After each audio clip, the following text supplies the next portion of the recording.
Perhaps you could assist me by lifting me up there? One question. You do not like beasts or trolls? What he looks like matters? I do not care what he looks like. What I do not like is not knowing. Now, here. Just take hold here. With a lift, I believe I can make it over the garden wall. You want me to lift you over the wall so you may escape? That is what I said, yes. People will notice you are missing, will they not? I shall worry about that later. Now, if you please. I just need a little help. Come, make haste. I have absolutely no intention of helping you. I'm a lady in distress. You refuse to help a lady in distress. I refuse when that lady in distress is trying to go over a wall so that she does not have to marry me.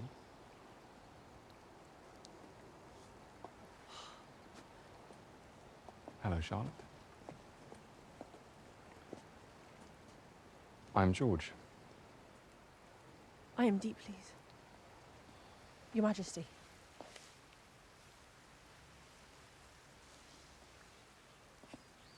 Not Your Majesty. George. I mean, yes, Your Majesty, but to you, just George. Please accept my apology. If I had known that you were you. You would have what? Not told me that you were trying to escape? Well, yes. I mean, I do apologize, Your Majesty. George. Just George.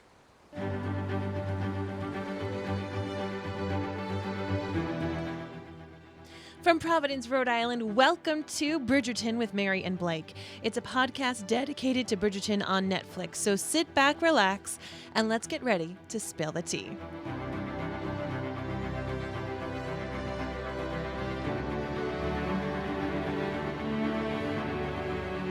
Hello, everyone. My name is Mary Larson. And I'm Blake.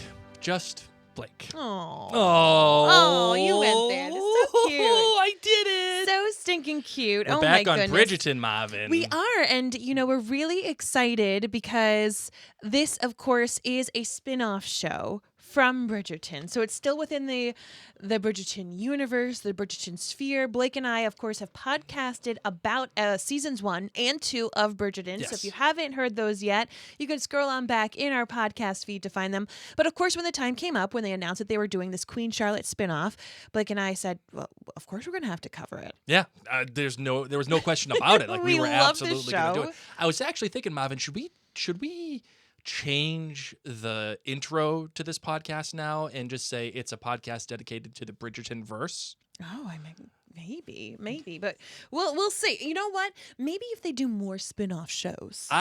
You know what? The amount of publicity and success that Queen Charlotte is having, I'm going to put the mortgage on the fact that they're going to have. There's going to be some more spinoffs. There will be more. Well, we will see. Well, of course, Queen Charlotte debuted. And I don't know how to speak properly. With 6 episodes, and there has been no talk yet about there being a second season of Queen Charlotte. They specifically went in saying, okay, this is going to be a we're limited going to tell our series. story. Yes. Exactly. So for the time being, we're just going to be Bridgerton, and this, of course, is adjacent. Well, before we get into this, we do want to welcome our lovely listeners who are new to Blake and I, because some of you may have stumbled upon this podcast for the first time because you found Queen Charlotte. Correct. So Blake and I have been podcasting for a decade now. Oh, my God. I know. That is wild when you think about that. It really, really is. Jeez, what happened to time? And we podcast about book and television shows and movies, and we have a whole website at maryandblake.com with which you can go see. I mean, we really span different fandoms and different genres, but we started to podcast because we were lonely new parents. We have 2 children, now 8 and 10, but when we started, we had a baby with colic, and we really didn't get out of the house much. Those of you who are in the throngs of parenthood, you know what we're talking about. We know your pain. We do. And so we decided to start podcasting as we loved listening to podcasts. And we thought maybe we might be able to connect with other people who like the same shows and series that we do as well. And one thing led to another, and maryandblake.com took off. And we now podcast still in the basement of our house. And so sometimes our children pop on. You may hear them, you may not. But we love what we do, and we love that we get to share shows that we find enjoyable and series that we find enjoyable with you.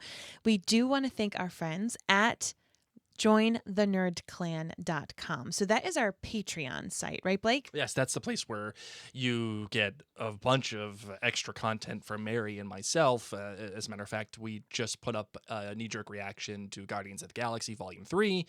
We do knee-jerk reactions to Succession and other TV shows that we both like, but we can't or don't have the time to podcast about. Mary does a Bridgerton book club. I do an Outlander book club. And it's just a great place for community and finding a bunch of nerds that love the same thing as you do and speaking about it with them. It's just the best. So go to jointhenerdclan.com because the people there, they make this all happen. They really do. They give us the ability to podcast and have a studio in our basement and engage with the fans and engage with our listeners as much as we do. Without them, this is impossible. So thank you, friends who are if you want members some cool there. stuff, you want to keep a totally unbiased, big corporation-free podcast like this one going and like our little company is, please go to jointhenerdclan.com and consider becoming a member there. All right, let's get into the show. Let's do it, Marvin. Oh, no, that's the wrong song. Here we go.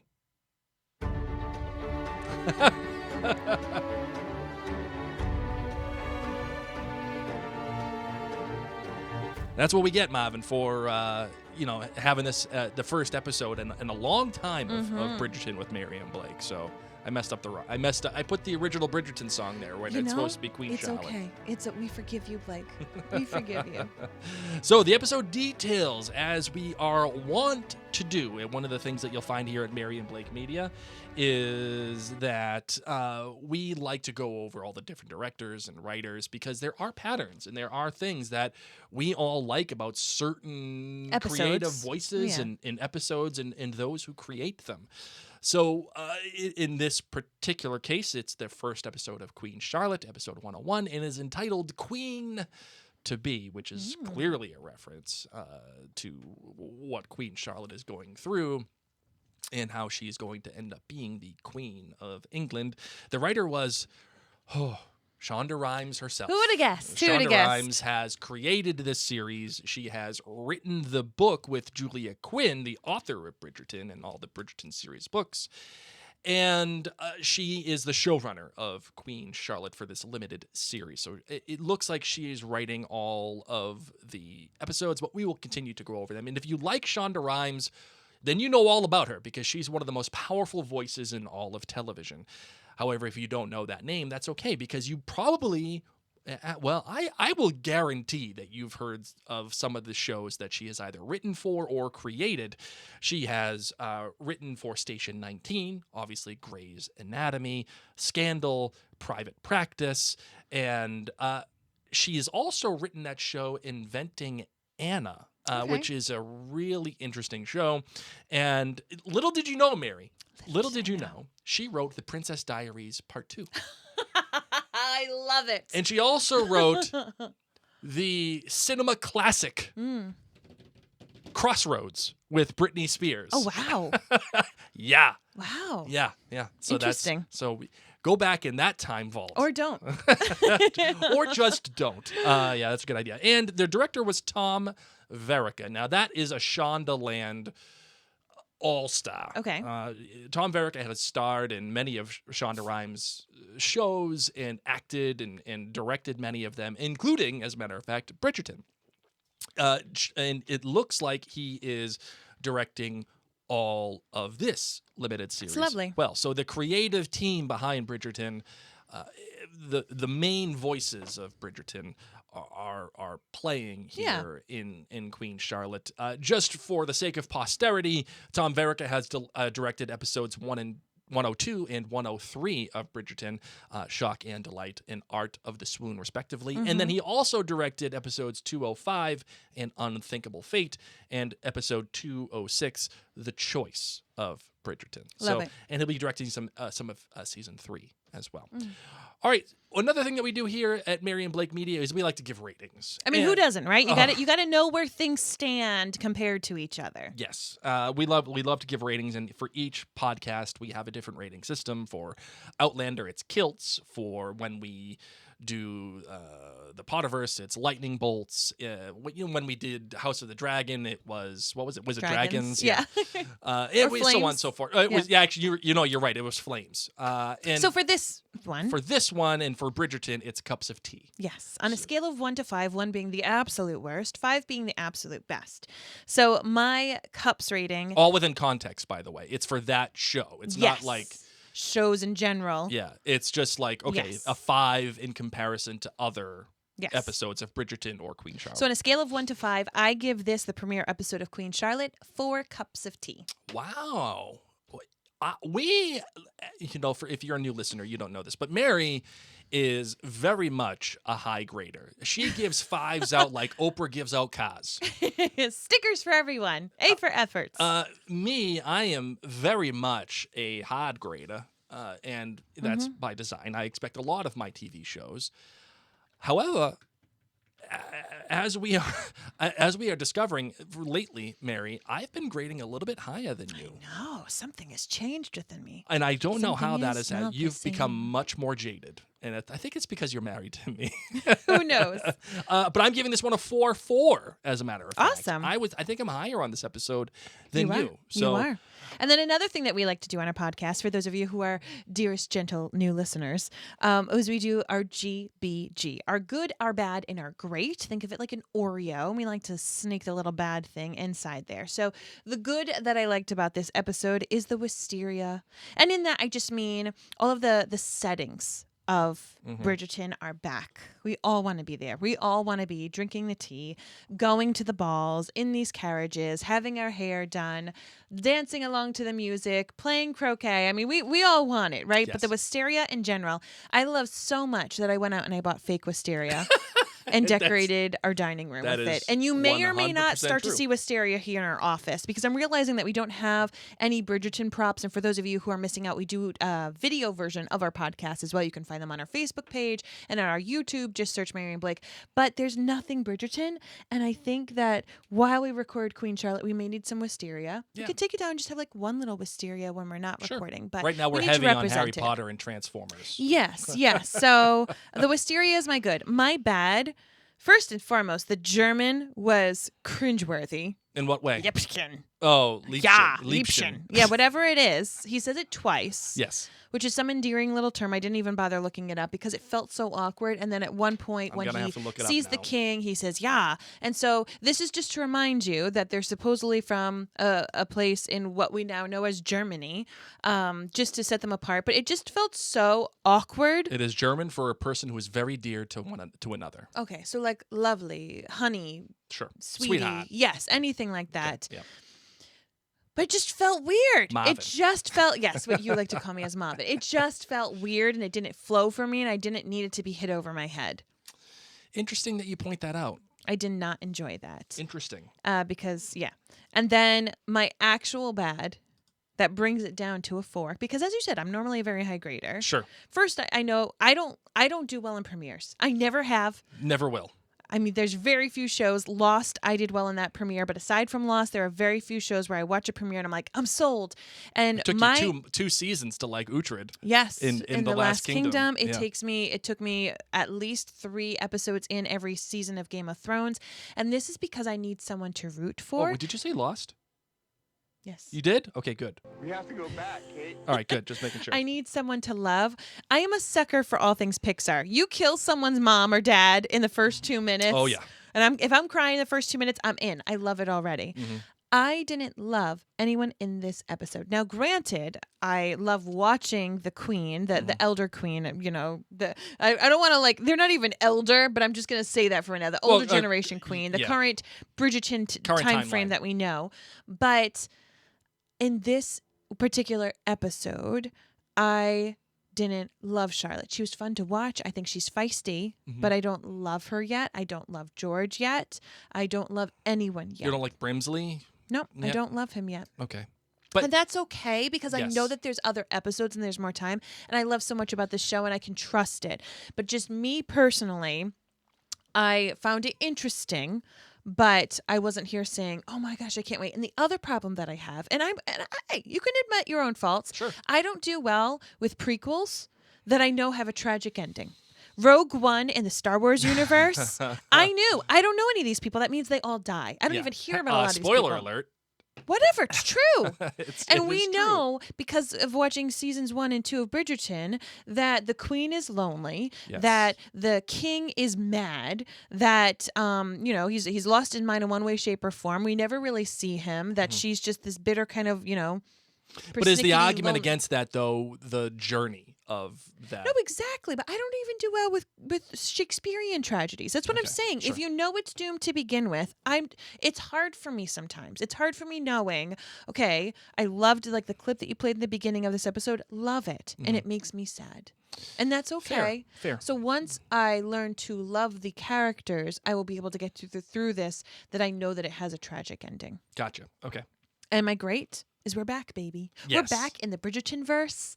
And I steered clear from trailers, from all of the sneak peek kind of things. I did too. I didn't Yeah. know that future tense Lady Danbury and Lady Bridgerton were going to be in this show. Oh, I that didn't was know. I didn't good even. surprise. I thought it was going to be all in the past. To Yeah. be honest, I didn't even know that the current Queen version was going to be in it.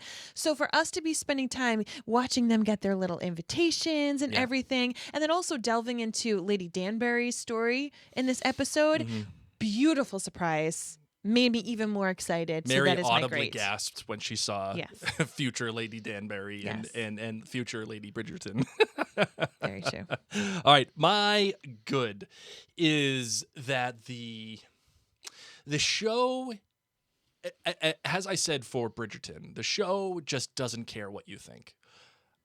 It has said, we're going to do what we want to do. And if you don't like it, Then sorry. this isn't for you. Sorry. Like, you don't have You're to not watch everyone's cup of tea, but This you're is- somebody's shot of whiskey. it. Yeah, it's not a documentary. I will say that I'm like, and this is like, I'm a little disappointed that they put that Chiron at the top of the episode where it was like, hey, this is a work of fiction. If you don't like it. Julie Andrews coming in. Dearest gentle reader. Yeah. This is I get why they loosely did based. it. Yeah, I get why they did it. okay. I understand, but I wish they didn't. I think they needed to. So I appreciate that you didn't like it. I thought it was great. But I think that, sadly, a lot of people watch things that are based historical fiction Sure. and then they think it is true. So Fair. I appreciate. But I like what the show you is didn't need it. doing. Aside from that, I like what the show is doing in that it's giving you a history of itself. Mhm. And it's talking about this seminal moment, right, in English history. And in this show's case, it's talking about the Great Experiment, Mhm. right? It's giving you an alternative history and treating it as if it were like a legitimate thing. And how the royal family has to deal with that legitimate thing. Yeah.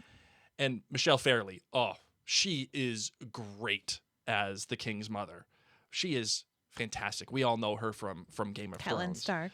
Catelyn Stark. You know nothing, Jon Snow. She is phenomenal in this role. Like, she has just enough resting bitch face where it's like, oh. Anyway, what I really, really love is when she says, this is only a problem if Mm-hmm. the crown says it's a problem. We make all the rules. Yeah. We can do whatever we want. And the show allows itself to say that. And you believe it.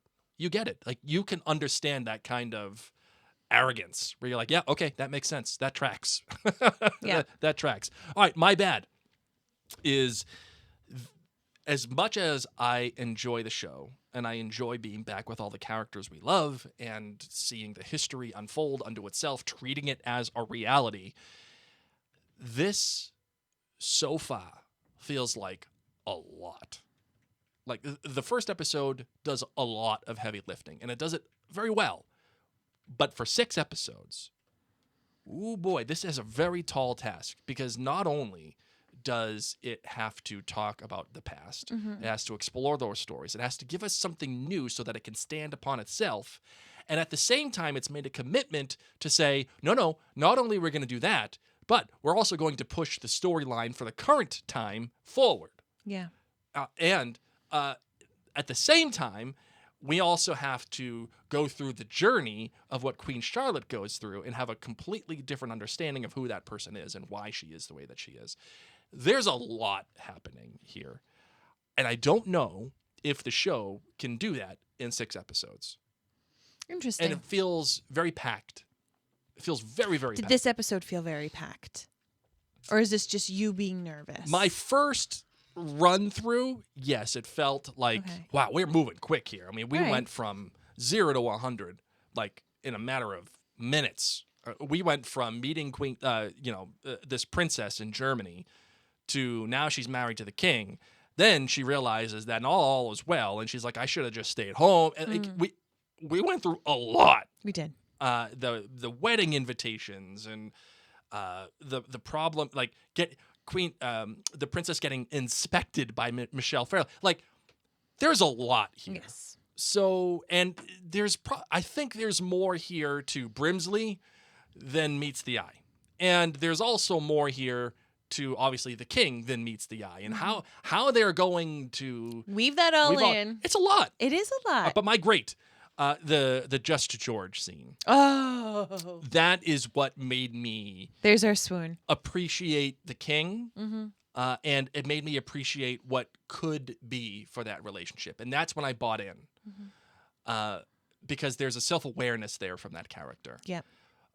Yet at the same time, there's also an indignation and a lack of awareness from the character when he says, but I'm the king at the end of the episode. And she says, oh, I thought you were Just George. And it's not necessarily a bookend, right? Because that's the Just George scene in the beginning.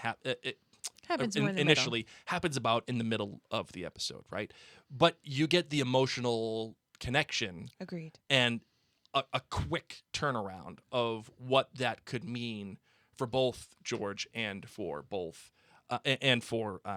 now Queen Charlotte. It's really a fantastic writing device that Shonda Rhimes uses in this episode for what is ostensibly a pilot, right? I mean, it's not, because it was a full order, right? It was a full order of six episodes. But it's a fantastic writing device, and she uses a lot of different writing devices in this episode that I want to talk about. But before we talk about that, Mary, we do also love to go over the music that goes in on Bridgerton. And, the music is such an important piece of DNA for Bridgerton. Mm-hmm. And the Bridgerton-verse, right? We'll just refer to it as that. It's such an important piece of the DNA because it highlights what the Chris Bowers and the music producers and even the showrunners want to say. They use that as another opportunity, as another character, if you will, to highlight certain things. And Mary, what is the standout from this episode? So this episode brings up none other than Queen Bee, which I think is fantastic because the title of this episode is Queen to Be. Yes. So Queen Bee, none other than Beyonce. We get to hear a string quartet version of Halo, which Blake is. So I love this because... Oh, I love the harpsichord in this. The harpsichord just makes this work. Sorry. It's okay. The headphones so Mary can hear it, too. Thank you. Absolutely beautiful. And the way that this particular bit, the vocal line is played, is very sensual with all the sliding. Wow. You know what I mean? Yes. I just find it very dancing, and because I didn't like the dance music that they played after Halo was before. Halo was in their carriage. When they're actually dancing at their wedding, it isn't to this. You would think it would be. But it wasn't. But it wasn't. Right. This is what I wish they had danced to, but the dancing music almost made me feel like I was listening to a jewelry box, dancer. But this, Halo, with Beyonce, I loved for the visual reason, the crown that beautiful Queen Charlotte had, even with her hair being so natural and the way that she wanted it nice and big. Of course, Queen Charlotte is just known for having all of these big hairdos. That in and of itself kind of made me think of the physical Halo. Mm-hmm. And Beyonce's song was written about meeting someone who you build walls up against because you don't know how they're going to treat you. You don't know if they're going to break you. And then when you do find the right person, those walls do come down. And it is a real thing. So really a lot of what Charlotte went through in this storyline in her fears about the king came through with Halo. Now, I will say, cool things about this season's choice in music is that all of the covers that they do are by Black female artists. Which Interesting. I think is a Very really awesome choice. So we're going to hear a few pieces by Beyonce. We're going to hear Alicia Keys. We're going to hear, let's see. Oh, even Whitney Houston. Oh, Sia. Yeah, right? What? Who? Sia. Is it SCA? I don't know. I listened to her songs. You're asking the wrong guy. Yeah, I know, for but that that person. So it's just it's really interesting. However, one song that came to my mind, who is obviously not a Black female artist, was the song "Hey Leonardo." Can you pull this one up? Hold on. No, I don't know where it is. Drive. I just go to YouTube. Because okay, just Hey Leonardo. Okay, Hey Leonardo. Because had they not made this beautiful choice of having all female artists, which I 100% understand and agree with, this is the song that I wish that if they were gonna have other pieces, like they have in the past. But once again, I'm firmly cool and I love their choice of what they did. But this is the song that I would have wanted to be a string quartet rendition. Hold on. It's not Bridgerton. Okay, you just put Hey Leonardo. All right, Hey Leonardo. Which one do you want me to do? She likes me for me. This one? No, go down. This? That one, right there. This one? Yes, honey. Okay. Yes. Because you probably don't remember this song. No, I definitely do not. Okay, Hold so on, you're going to want to mute it, get through we got a quick advert. But Hold when on. I was listening to that Here we go. conversation and she gets to wear what she There it wants is. to wear. I can't hear it because you have your headphones on. You need to get to the chorus bit, my love. Well, hold. I don't know where the chorus is. I don't know this song. Isn't this She Likes Me for Me? Blake, I can't hear you. You got your headphones on. Well, what do you want me to do, Bob? I need to be able to hear it too. Here, you too. You unplugged it. This is wretched. No, technically you unplugged it. Oh my goodness gracious. What do you... For those of you who are joining us for our first time, I apologize. Well, you set me up with this random prayers, song. Sorrows, prayers. There it is. Sorrows. She likes me for me. Yes. So I thought this would have been a cool string quartet rendition. Farmer George. I'm going to wear whatever I want to wear. We like each other. Never mind. Okay, this just became way bigger of a deal than I thought it should have been. But We're just gonna let that one go. But I hadn't taken a look yet at the soundtrack, so I didn't know what man. pieces were gonna be playing. And I like to guess in Bridgerton. I like to think like, ooh, what are they gonna choose? What's gonna be the Vitamin C string quartet, version in this one? And sometimes I get it right, sometimes I don't. And so I did not get that. Didn't one get that one right. Not at all. Well, I do like the Halo lyrics that obviously Beyonce has in her real song, and it's remember those walls I built, well maybe they're tumbling down, and they didn't even put up a fight, they didn't even make a sound. I found a way to let you win, but I never really had a doubt. Standing in the light of your halo, I got my angel now. It's like I've been awakened. Every rule I had you breaking. It's the risk that I'm taking. I ain't never gonna shut you out. Everywhere I'm looking now, I'm surrounded by your embrace. Baby, I can see your halo. And then she goes into the whole halo. Yeah. And I love that there's wall because she almost climbed over the wall. Like there's just so many beautiful things where obviously this was the most perfect choice of a song. Yeah, 100%. And I Mary, you said you wanted it to be playing while they were dancing, and I kind of actually no. I think I really disagree. That's okay. I just didn't like the dance music choice. It was terrible. Agreed. Watch it back, friends. You're gonna be like, oh, you're right. I like that it's played when it is played as they're on the carriage ride and he tries to unveil. I'm just used to Bridgerton dance being like dance sex, like eye sex, finger touch sex. Like, oh my gosh, I want to smell the back of your ear. And to this, the pheromones, you know what I mean? Like when they get in close and they like touch that part of your neck, not like the physical back of your ear, but like that tender area. We all know that's like a Simon thing. I just you just got all hot and bothered. I did, and I didn't all get that. Wistful I there. really did. Ooh, girl. But I didn't get that from their dancing. And I wanted to have that. I wanted to have the, oh my goodness gracious, this is a Bridgerton dance scene, and I didn't get that. And that's okay.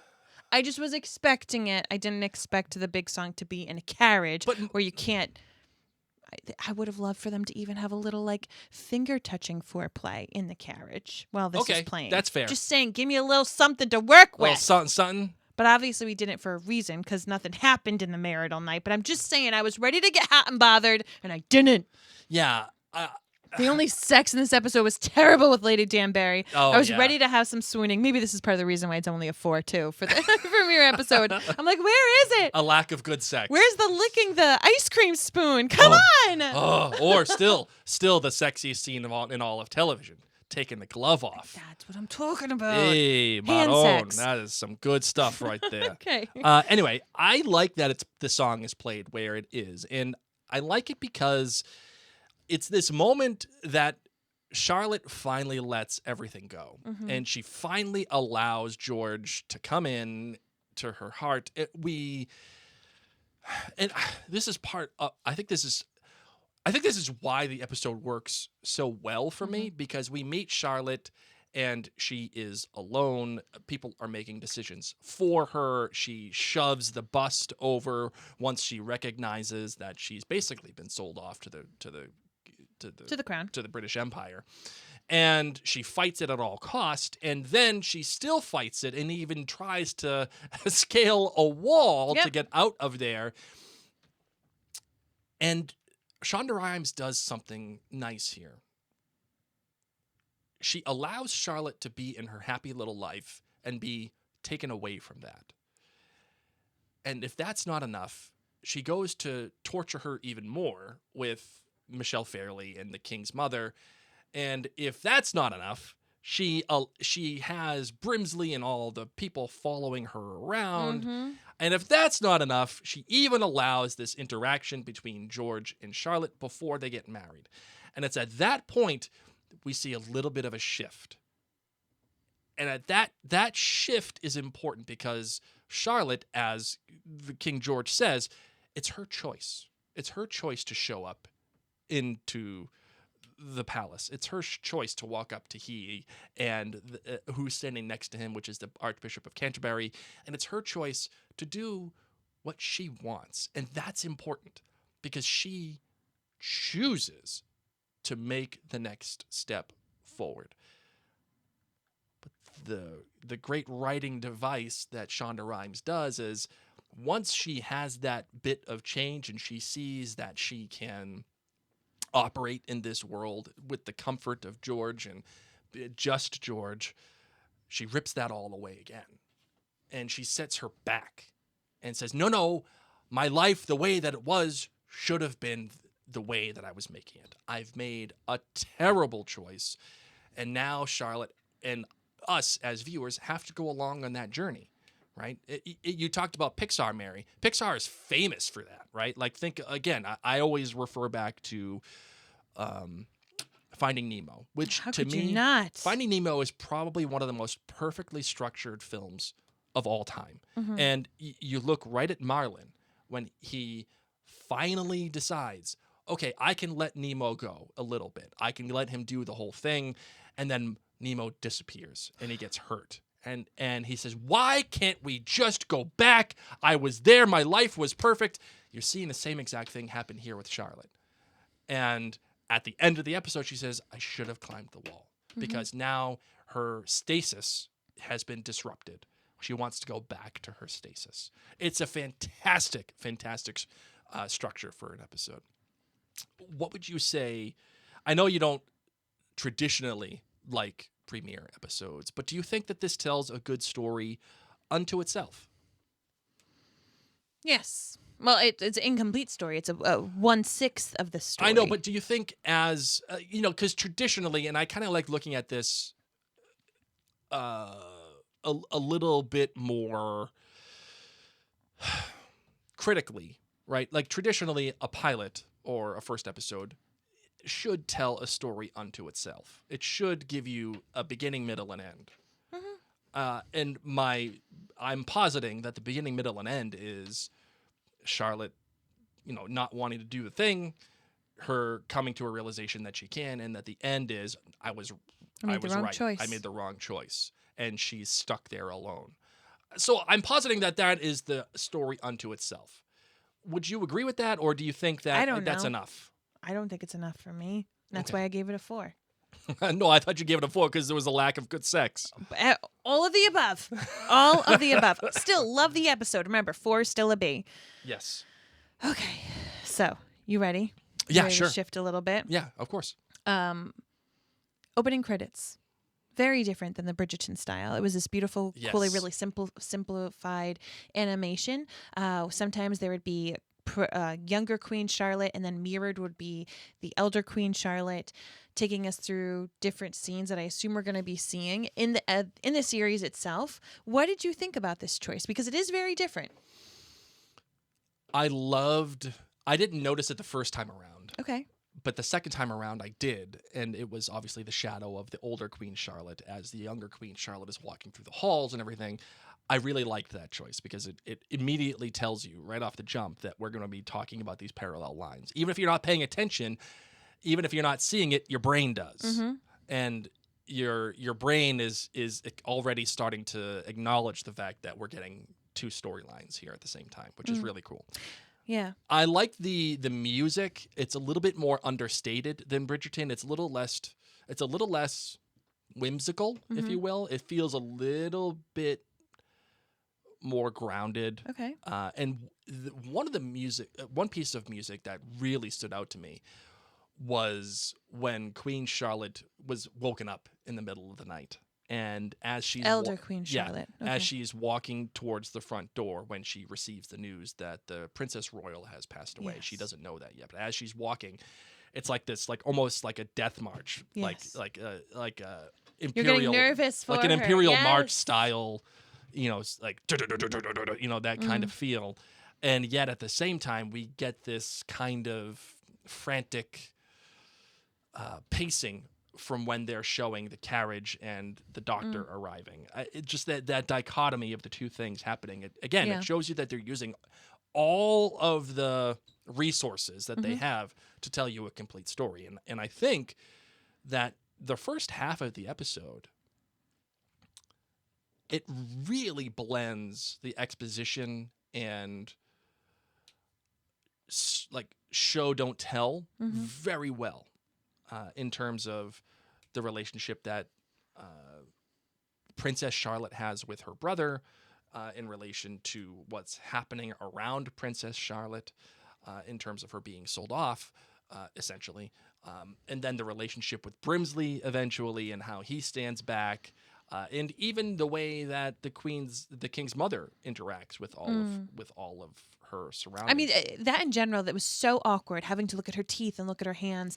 It's, in general, just made me feel awkward because here we are, this whole group of wealthy white people looking at this woman with brown skin. It almost evoked feelings of me of like what you'd be seeing depicted in like slave trade ports. And obviously, like women were seen as property back in this time frame. So in general, it made me feel lots of ickiness. And then, of course, the princess saying, your job is to make as many babies as possible for my son. And then, the princess licks her thumb like a mother would do, and trying to get something and tries to wipe off the freckle off of Charlotte's face. And it just broke me because, of course, it's when afterwards she starts these conversations about she's very brown, but she's very brown. This could be a problem. I have had people lick their thumbs and try to wipe prominent freckles off of my face. Yes. And it's been funny because as I've looked online, people were thinking that she was just trying to wipe off, maybe her makeup or her skin in general. But I'm like, she's going for that freckle because when you have like a prominent freckle, which obviously the actress who portrays the older version of Queen Charlotte has, and that's why now they've beautifully been able to mimic the same look on the younger version. Correct. Come August, my freckles are really pronounced, and I have like a really big one right at the tip of my nose, and it looks like think chocolate. It's chocolate. Yeah, People think I had a fudgicle and I made a mess on my face, and it's embarrassing sometimes. But I'm over it. I mean, it's been on my nose forever. But when I saw that happen, I felt Charlotte. And for those of you who have a mole, a freckle, anything like that that people always think is food or a mess, you knew. You're like, the mom thumb is coming. We know what this is going to be. Yep, they always think it's chocolate. But of course, as I said, they were saying she is very brown, and they said, well, we told you that she had more blood. And so for people who don't know, this is more MOOR. Yes. Right? Yes. And it's not because I don't know if everyone understands what more Well, referred to. we're going to. I always think of Othello. Moors is a term generally used by Europeans to describe the Muslim people of North Africa and the Iberian Peninsula during the Middle Ages. And they traditionally had darker skin. Correct. So for people who weren't aware of that, that's, of course, what that refers to. And then from this, they decide that they're going to expand the guest list for the wedding and make sure that more of, quote, her people are there filling out the ton, filling out the guest list. So this was a really interesting thing. I loved the choice that they made to explain how the Bridgerton-verse became so diverse. Because obviously in all of the period dramas that we've seen pretty much our entire lives, it's always been white people. And so that was one of the big things that shook things up when Bridgerton came out. And it was such a diverse cast. And I love that they were explaining that it wasn't always like this, that there was a decision made and here's how it became to be. So I love that. I'm excited to see how this fleshes out in this season a bit more, because I think it is really cool that it decided to make an origin story for the diversity. I agree with you, Mary, and that's where the episode could have gotten bogged down, and that's why I wanted to call out that whole exposition part where, you know, there has to be an explanation here for all of this. And there has to be an explanation of, like, okay, do we do this? And do we not do this? And how does this work? And it's not like, well, as you know, we don't allow black people into the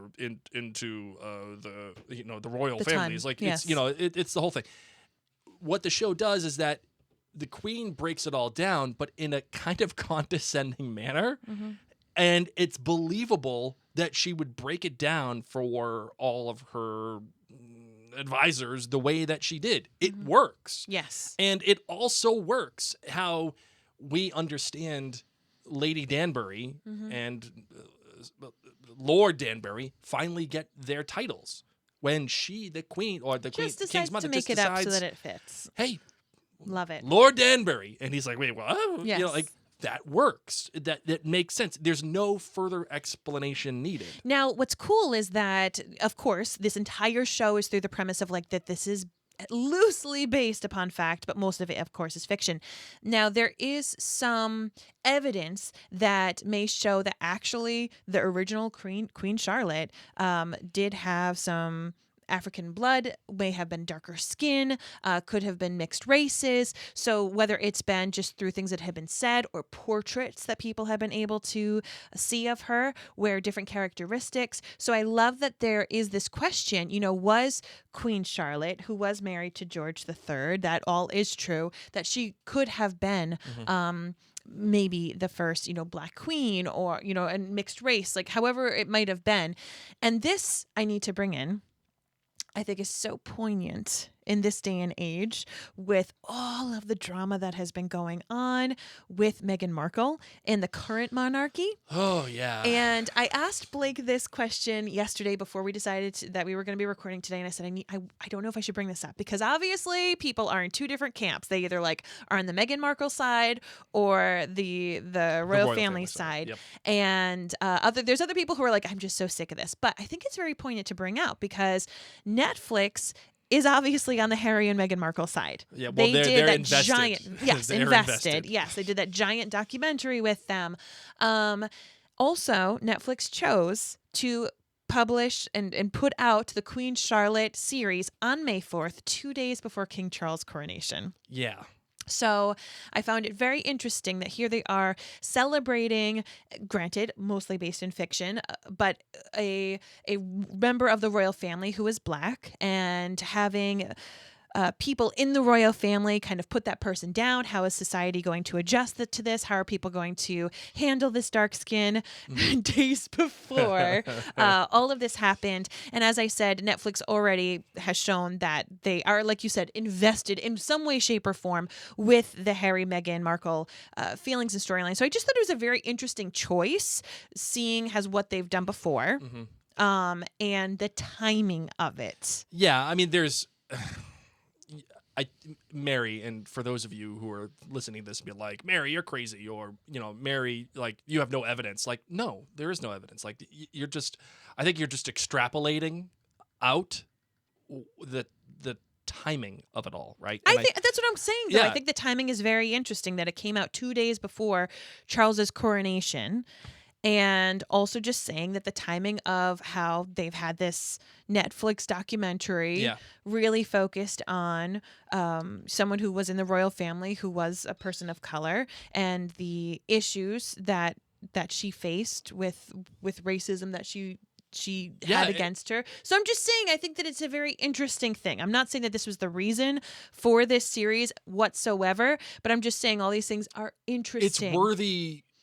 It's worthy to bring up because there's some smoke there, right? And I'm not saying that there's a bunch of fire, but if you extrapolate out the details and you look at it on the whole, and considering how much Netflix has invested in Harry and Meghan, I think there's enough to talk about where it's like, just is keeps that it on the the reason? Forefront or No, but interesting to keep the conversation going. It might be colored by that. Like, it might be like, and then if you are on the flip side too, like we did watch the coronation and everything, it was really fun to be able to watch a lot of these things that are British monarchy and then see the coronation, you know, to see that really thin hall in the church where the king and queen get married, and then of course you get to see all these very thin halls 2 days later when you watch King Charles have his coronation. My first thought was,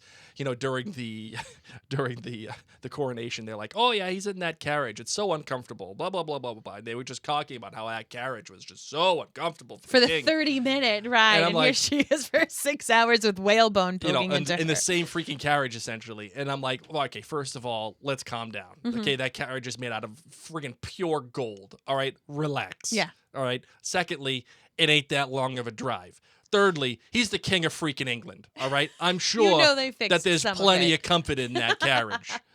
And when I saw the carriage for the first time, when the British royalty go up to Germany for to go get in the show, I was like, wow, that must have been such an uncomfortable ride, huh?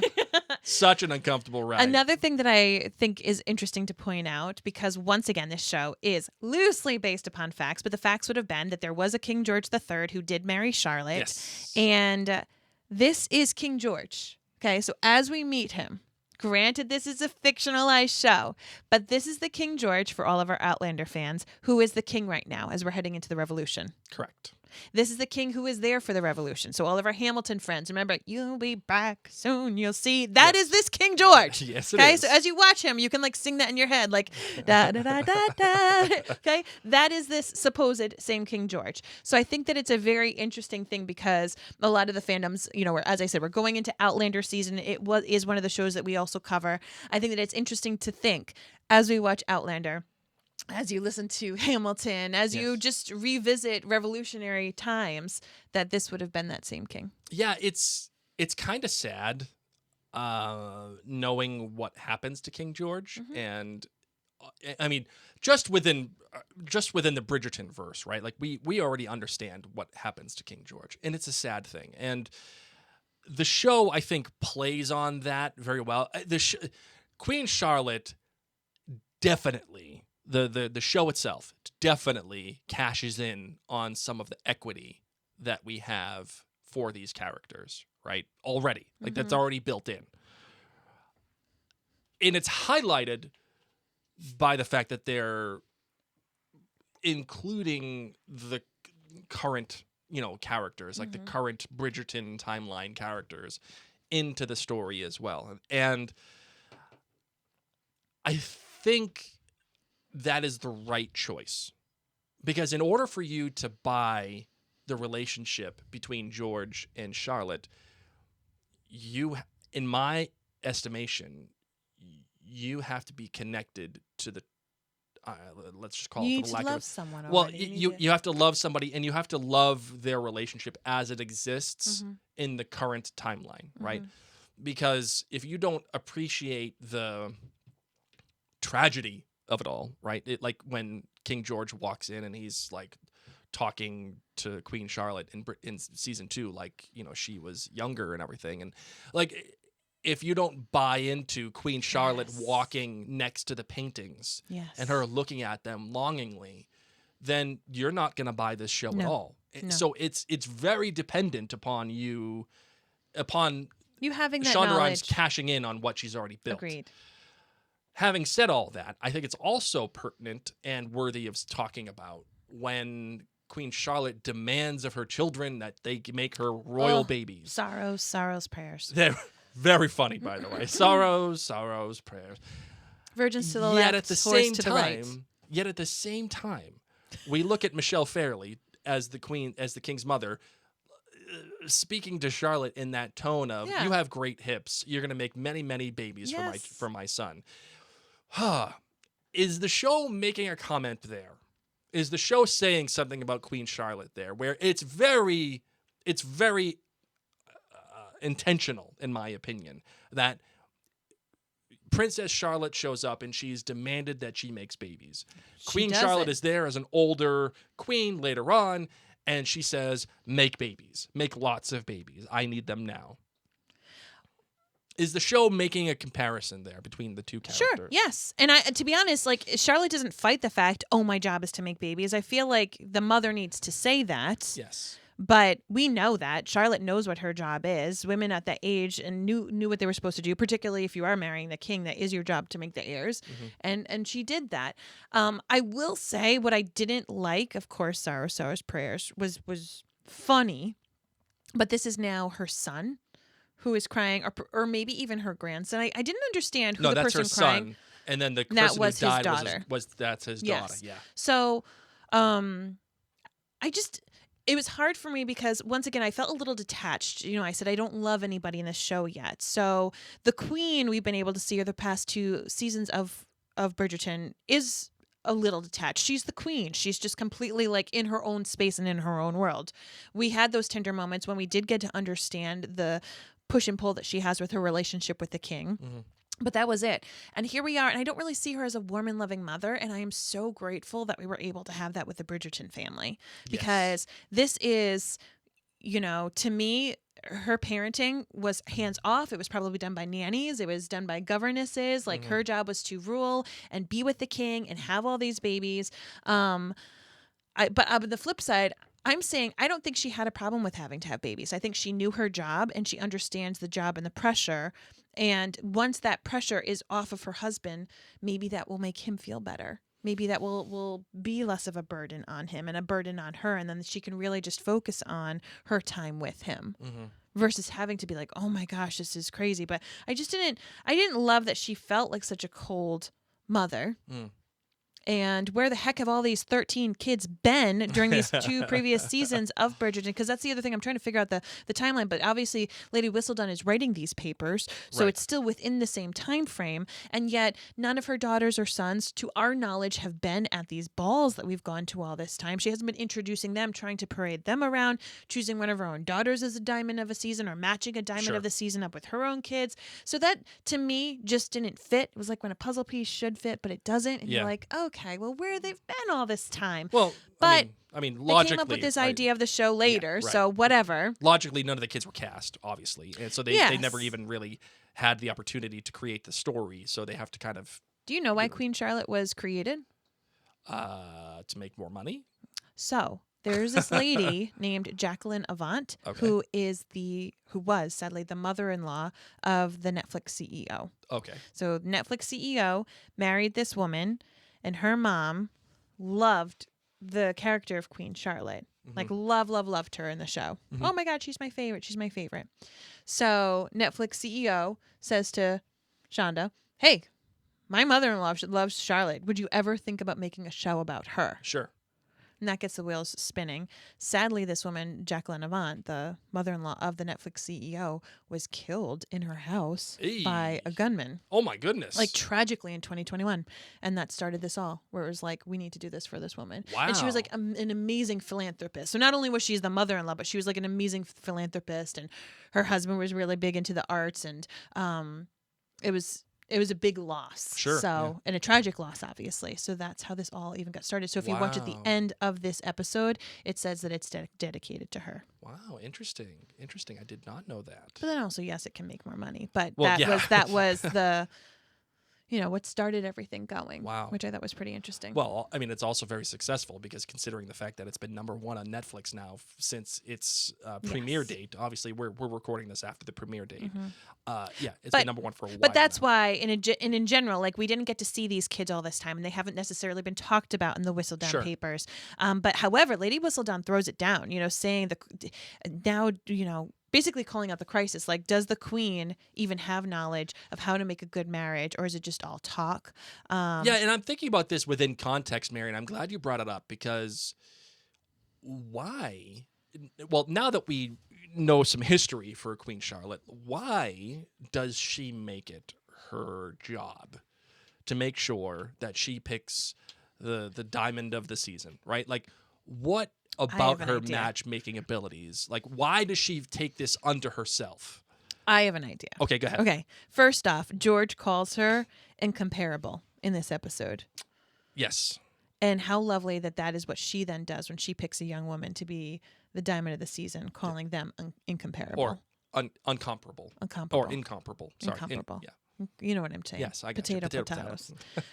So I love that she's able to bring that delight and awe to younger generations of young women, like how it was able to do for her. Gave her little butterflies. It made her feel special.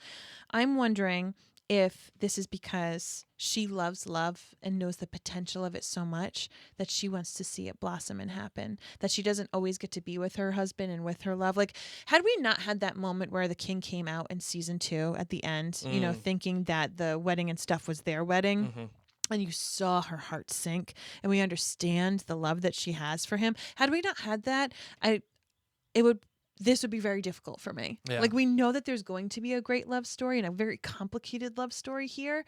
And part of me thinks that she wants to set everybody up because she has hope that there will be more love like that in the future, that she was capable of having this kind of love, and she wants that for others. She just can't put it into words. Sure. I like that. I like that explanation. I'm just giving a positive. Positive spin on it. Yeah. I get you. It's a sneaky thing here that if you're not paying attention, you won't see it.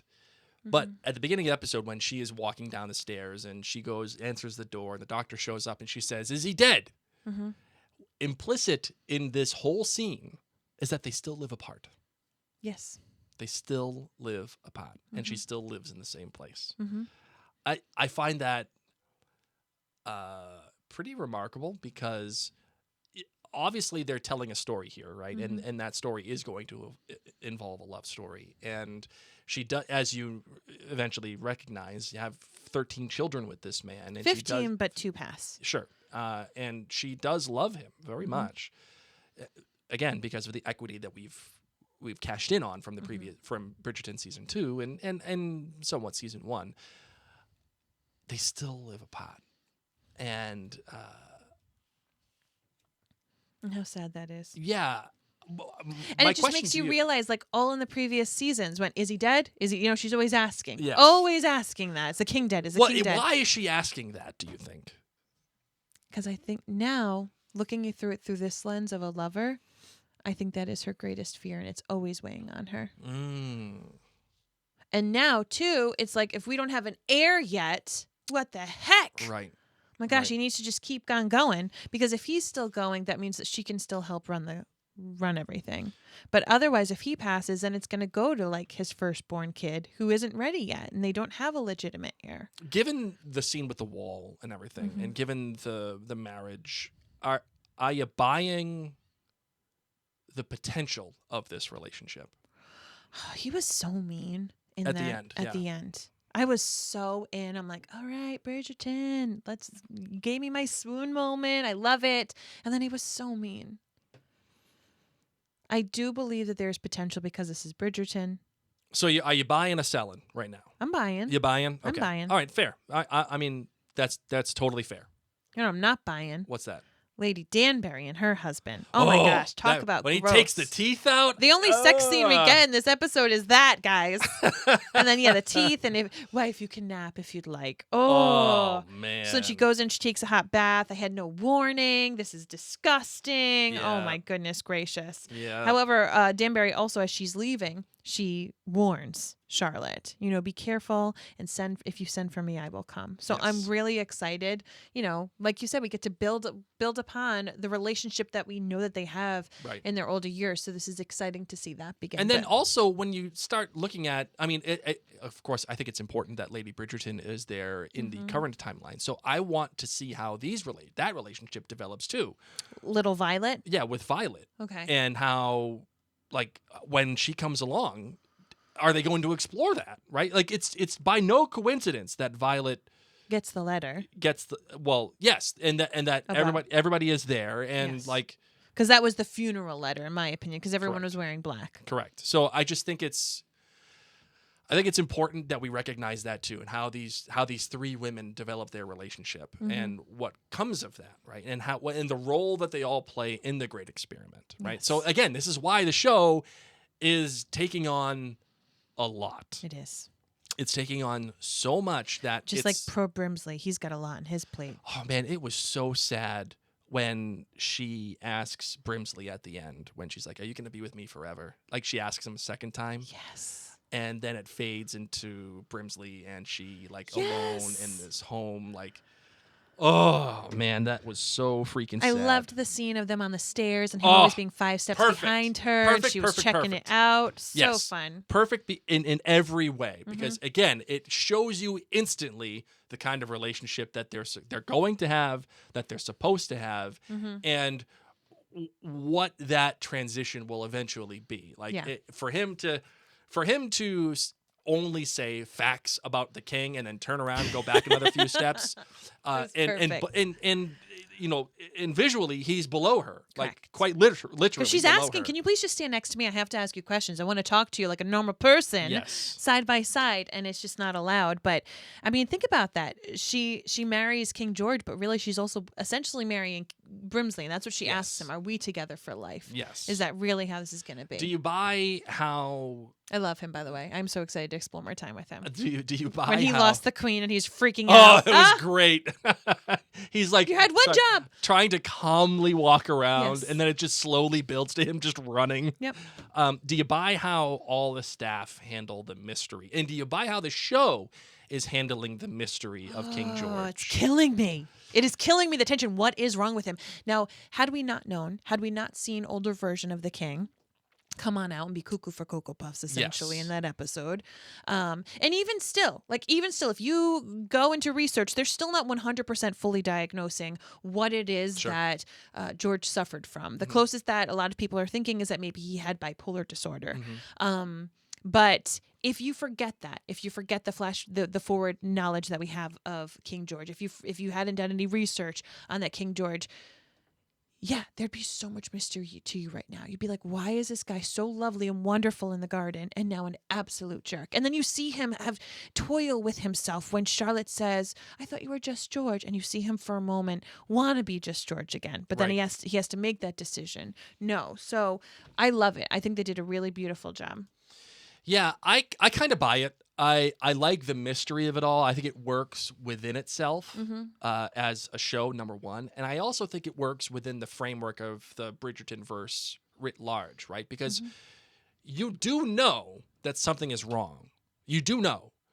And what you don't know is what is wrong and how he gets from A to Z, right? How does he go? Correct. How does he go from I'm just George to, hey, this is our wedding day and I'm in my pajamas. And I'm going to Oh, okay. Yeah. Yes. right? Yes. And the fireworks and the whole thing. Like, how does that happen at the beginning all the way to the end? And then him being shuffled off. That works, I think, within the larger story as well. Yeah. And I'm interested to see how this affliction, in whatever capacity it takes, is not only brought up in the show, but worked around. And when does Charlotte come to the recognition that something is... And how do they start to make babies? They got Yeah, 15 sure. babies. They got to be in the same bed at some point. Yeah, and what I also want to know, too, is how far along the line does the show go, right? How far along the story does the show take place with the younger version of these characters, right? What's the timeline? Like, are they only going over a year of their lives? Are they going over the first 15 years of their lives? Are we going to see pregnant Charlotte as in the younger version of herself? Like, there's a lot happening here. Again, it's just a lot. Like, they have taken on some big responsibilities for this character and writing responsibilities. I will say that the show itself, the directing of it, feels bigger. Do you know what I mean? Yes. It feels bigger. I mean, it should be. This is the king and queen we're talking about. Well, yeah, and I think the visual language of the show fits that. Whereas Bridgerton felt a little bit more condensed, a little cozy, and it also felt a little bit more whimsical and a little bit more artful, if you know what I mean. Okay. Like the Bridgerton series does, especially season 1, right? Because there is this difference between season 1 and season 2. Yes. Right, like there is a clear, even darker tone to season 2, like visually, than season 1. But this feels a little bit more. Queen Charlotte feels a little bit more. I don't want to say Downton Abbey-esque, but it feels more formal, more regal, just bigger in general. Like the huge sweeping shots of the palaces and in Germany and the drone shots, if you will, of the carriages going through the pathways, getting into England, and like it's just bigger. You know, even the grounds of the palaces are much like, we even have that first shot in Germany of the big fountain going through. It almost looks like fireworks at first. Yeah. Then you realize, no, it's just a water fountain. I think that was very purposeful, by the way, the fireworks, having it look like fireworks, but it's not, right? It's just water. I think that's very purposeful, calling back to season 2 of Bridgerton, and letting you know that something's going to explode here. This is gonna be a much larger story than what you think. So visually, I think that it works that way. Love it. Yeah, you got anything else for this episode, my love? No, I mean, I think we covered so many of the bits and pieces, and I'm excited to continue to delve in more into Queen Charlotte and everybody we got to meet. Is Queen Charlotte the younger version? How much different is she than the older version that we see? I believe it's the same person. Really? Yep. Why do you, there are differences between the two, right? Not just physical or age, but just characteristic differences. Well, I know that they were told that they didn't have to mimic everything. So we think about Harry Potter, when the actors drink polyjuice potion, and they actually had the original actors act a scene out, and then the people who were the actors acting as the other people, they would then kind of follow suit and try to mimic every single little bit.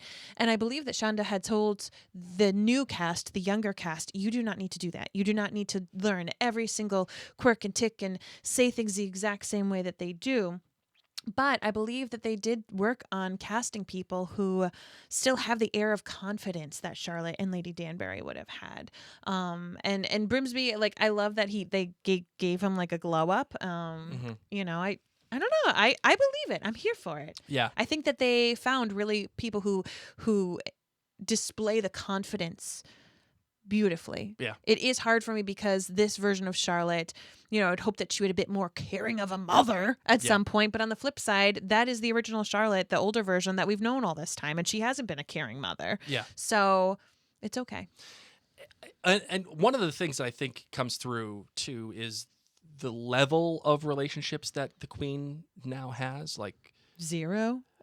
Right. She's got Lady Danbury. Right. Even her brother, the one who told her to shut up, stop talking. Yes. Now has a very formal farewell. Very formal. Wishing farewell. her many babies. Yes. And, you know, Your Majesty, the whole thing. And she's like, hey, whoa, Adolphus, like, what are you doing? And very purposeful. And when she is, it's all capped off by her sitting in that bed. Oh my gosh. Sitting in that bed saying, I should have jumped the wall. Yep. And again, I have to go back to Shonda Rhimes and the quality of the writing here, where she uses that transition. She uses that, you know, that halo effect against the Queen. Yeah. And she uses that to put her in a place where she has to grow and set her up to be the person that she eventually becomes. So sad. And also a starting point for this relationship, right? Because yes, we buy in. We're buying into the relationship, great, but it has to go from somewhere to another place. It has to grow, and we are now in a spot at the end of this episode where it can either get really, really bad. No, it or has to get good. There has to be can get so really much good. sex. They have to have 15 babies. All the sex. I need a little nipple, a little butt. I don't know. I will say, okay, because I'll be real with you. I was a little disappointed in the sex in season 2.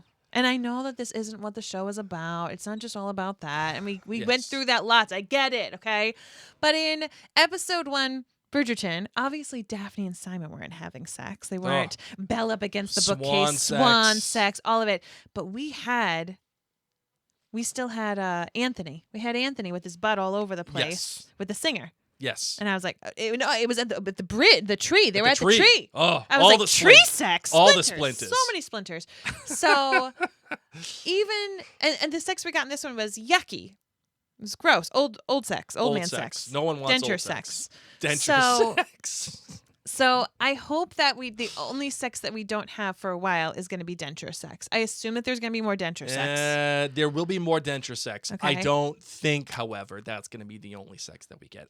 If anything, They need to have 15 babies. Yeah, it's I was just going to say it's coming.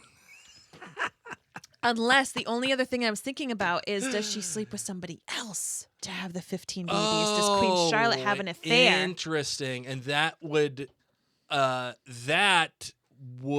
be poetic because all of the children that she has, they all have illegitimate children. And if she has sex with somebody else, that would make them technically illegitimate children. Yeah. I kind of like that idea. Thank you. I am co-signing on that idea. Ooh. Great I was going to say, Mary, let's do some predictions. I mean, But you just took it to the house there. somebody needs to have sex. It can't be just the Danberries. All right, Marvin, you ready to close this bad boy out? All right, let's do it, shall we? We shall.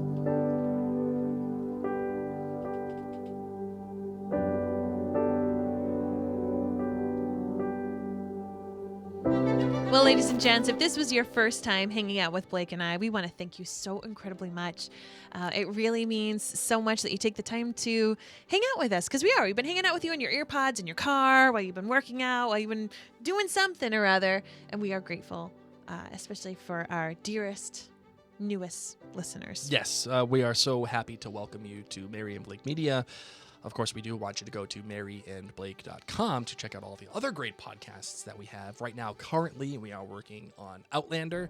And you can check out all the Bridgerton episodes. Yes, first all the and Bridgerton foremost. episodes. Yeah, absolutely. If you are new to Bridgerton with Mary and Blake, please go to Bridgerton with Mary and Blake and check that out. You can even just go on social and just look up the hashtag Bridgerton with Mary and Blake. Now, for all of you, we would love for you to drop a screenshot. Take a screenshot of your phone, of your device, and throw it up in your stories. You can tag us on Instagram, Mary and Blake Media. You can shout us out on Facebook. But the coolest thing with podcasts is that people really learn about them when other people tell them about it. And this is the #1 show on Netflix. So if you enjoyed this episode of the podcast, I promise you there is someone on your social media feed who has also watched the Queen Charlotte Netflix show, and they may want to explore this. Maybe it'll be their first time ever listening to a podcast. But if you could share this and let people know that you enjoyed it, it would mean the absolute world to Blake and I. Yes, and if you found that we have provided value for you in your Queen Charlotte experience or Bridgerton experience, do consider going to Apple Podcasts and writing or leaving a written review and rating. If it's good, thank you. If it's bad, don't leave one. Don't leave one. If it's bad, we'll take it. It's okay. But the written reviews... I'll just cry alone in my bed saying I should have gone over the wall. The written reviews do help in a sense that... Other people are easier to find it. Yeah, well, they understand that the show is still current. They understand that we're talking about Queen Charlotte, and it gives them a flavor of what to expect. So, yes, it does help it make it a little bit more discoverable. All right, on that note, my friends, ladies and gents, my name is Mary. My name is Just Blake. Now, go brew some more tea.